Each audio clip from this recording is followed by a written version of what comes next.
Today is July 16 and karamihan sa lahat, lalo na sa mga Gen Z, ito ay isang regular na araw lamang.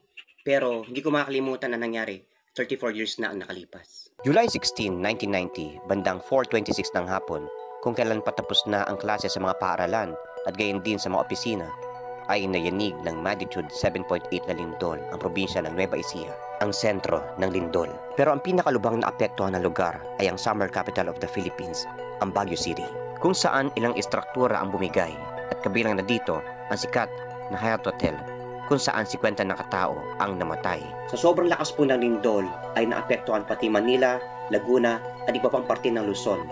Libo-libo po ang namatay. Grade 5 po ako na nangyari po yon at lahat po kami ay naglabasan po sa silid paaralan. Nag-iiyakan po yung mga estudyante po at ang lakas po ng yanig po ng poste ng Meralco. Ikaw, nasan ka no nangyari yung July 16, 1990 Earth?